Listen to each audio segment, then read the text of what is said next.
Om Swastiastu. Saya Ibu Dede Mahendra. Saya Diputu Kawita Mulyasari. Kami dari kelompok pengukuran. Untuk materi yang pertama akan disampaikan oleh Saudara Kawita. Untuk waktu dan tempat saya persilakan. Seperti yang pernah kita lihat pada tayangan Alice in the Wonderland. Di sana dikatakan bahwa bukankah 5 malam adalah lebih hangat dari 1 malam? Kalau begitu, tanya Alice. Memberanikan diri, 5 kali lebih hangat tentu saja. Tetapi mereka juga harus 5 kali lebih dingin kalau berpegang pada pengertian ini. Selanjutnya ditambahkan juga oleh kartu Queen merah bahwa 5 kali lebih hangat dan 5 kali lebih dingin. Seperti aku juga, 5 kali lebih kaya daripada kau dan 5 kali lebih pandai. 5 malam, 5 kali lebih dingin, 5 malam, 5 kali lebih kaya, dan 5 kali lebih pandai adalah salah satu ukuran untuk mengukur suatu keadaan. Nah, di sini pengukuran dilakukan untuk mengetahui keadaan atau ukuran suatu objek atau situasi yang dialami oleh seseorang. Selanjutnya, kita sering mendengar bahwa kegiatan dasar dari seorang ilmuwan adalah melakukan pengukuran. Pengukuran di sini dilakukan oleh mereka untuk tujuan memajukan ilmu modern. Nah, selanjutnya dari kemajuan ilmu modern tersebut tentunya akan menghasilkan suatu alat pengukuran yang bisa mengukur ketelitian suatu objek, benda. Selanjutnya, dalam melakukan pengukuran, kita harus tahu dulu tahap-tahap apa saja yang harus kita lakukan. Nah, dalam hal ini tahap awal yang kita lakukan adalah dengan melakukan kegiatan klasifikasi. Apa itu klasifikasi? Klasifikasi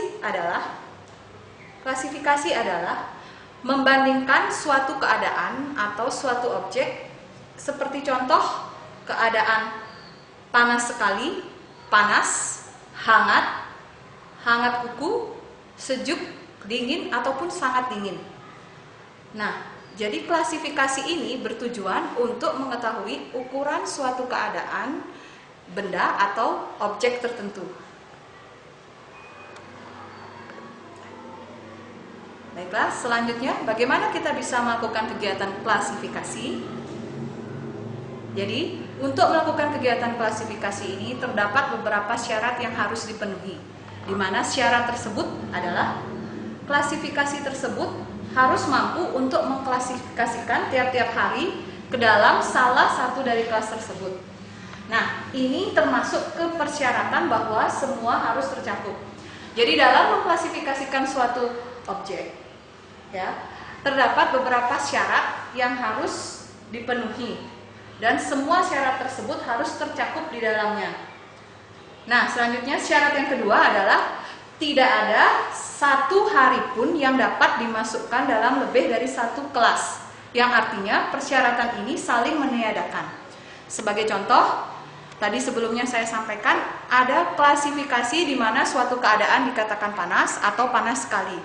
Jadi pada saat dikatakan panas sekali itu tidak bisa nanti dikategorikan menjadi satu kelas. Jadi meskipun sama-sama panas itu tetap masih dalam klasifikasi yang berbeda.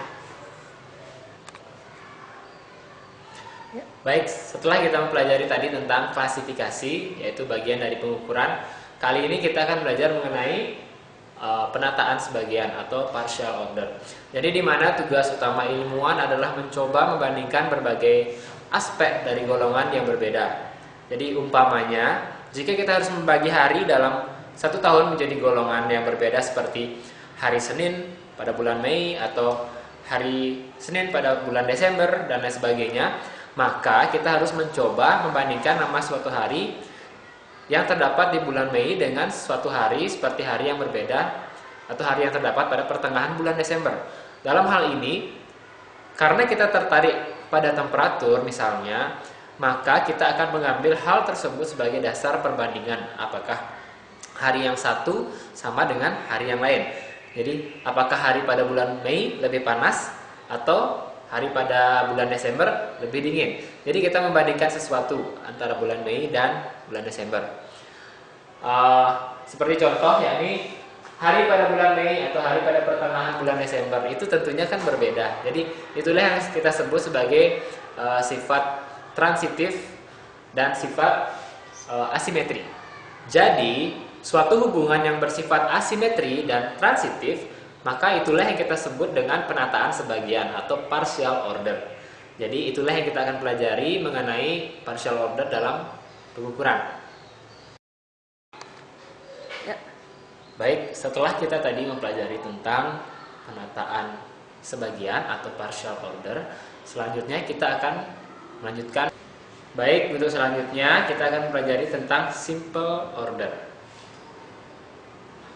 yaitu penataan sederhana. Jadi simple order itu merupakan misalnya di persyaratan yang ingin kita tambahkan kepada persyaratan yang terdahulu adalah bila terdapat dua objek dari golongan yang berbeda, maka kita harus menunjukkan mana yang diletakkan lebih dulu daripada yang lainnya. Lalu kemudian hal ini akan menghindarkan terbentuknya diagram yang bercabang seperti yang kita dapatkan di atas, di mana percabangan ini kita menghadapi semacam kesukaran karena dua objek yang berbeda namun dalam satu tingkat yang sama. Dalam diagram ternyata tak dapat dibandingkan seperti itu. Jadi jika mereka dapat dibandingkan, maka objek yang satu harus diletakkan lebih dulu dari objek yang lainnya. Oleh sebab itu, maka mereka tak akan berada dalam tingkat yang sama. Kebanyakan penataan sebagian atau partial order secara mudah dapat dibentuk menjadi penataan sederhana karena terdapat kecenderungan tertentu dalam menentukan dasar penataan kelas. Misalnya pada warna merah, oranye, kuning, hijau, dan violet. Jadi dalam penataan sederhana itu kita harus menentukan terlebih dahulu yang mana sih harus kita taruh terlebih dahulu, apakah merah, kuning, hijau, dan seterusnya. Sehingga kita dapat membandingkan antara yang satu dengan yang lainnya, merah dengan kuning, kuning dengan hijau, dan lain sebagainya. Baik, setelah kita mempelajari simple order atau penataan sederhana, selanjutnya kita akan pelajari tentang skala bilangan atau numeric scale. Jadi konsep pengukuran dalam pikiran kita ini mempunyai hubungan yang erat dengan konsep bilangan. Jadi di mana konsep pengukuran dalam pikiran kita punya hubungan erat dengan konsep bilangan. Jadi skala bilangan merupakan bilangan nyata yang diharapkan pada objek yang sedang ditelaah. Jadi misalnya kita akan menelaah tentang misalnya berat. Kita misalkan ambil contoh beras. Beras itu kan pasti menggunakan ukuran satuan kilogram. Jadi kita bisa samakan misalnya 1 kilogram beras itu sama dengan 10 ons beras. Nah, seperti itu. Maksudnya apa yang kita teliti itu atau yang kita telah itu merupakan sesuatu yang nyata sehingga bisa dihubungkan dengan skala bilangan ini. Tadi beras, untuk mengukur beras kita pasti menggunakan kilogram.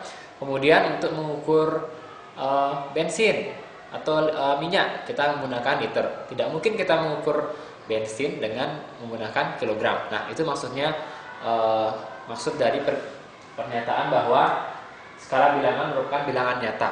Seperti itu. Demikian tadi presentasi dari kelompok kami tentang pengukuran. Mungkin ada beberapa yang kurang dari penjelasan kami atau presentasi kami mohon permaklumannya. Sekian dari kami, terima kasih. Akhir kata kami ucapkan Om Santi Santi Santi Om.